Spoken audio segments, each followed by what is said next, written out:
Bonjour à toutes et à tous. Le gouvernement de François Bayrou est tombé hier. Emmanuel Macron doit maintenant suivre puisque c'est aujourd'hui le responsable à la fois de l'instabilité du pays, le responsable du non-respect du suffrage des Français et des Françaises et celui qui a fait un coup de force contre leur vote en juin et en juillet dernier.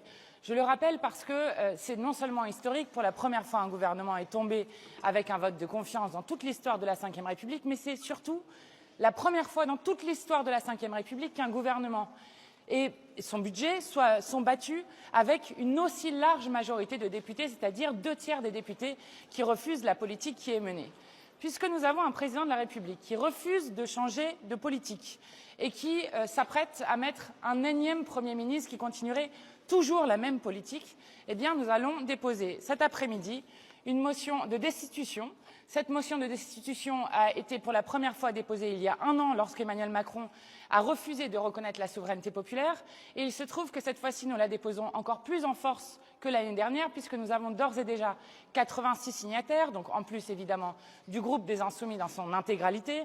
Il y a des membres du groupe écologiste et des membres du groupe GDR qui co-signent cette proposition et nous en aurons peut-être d'autres avant le dépôt cet après-midi autour de 15 heures. Je remarque que d'ores et déjà, contrairement à la dernière fois, nous avons nombre de responsables politiques qui appellent eux aussi à la démission ou à la destitution du président de la République. Nous lui laissons le choix.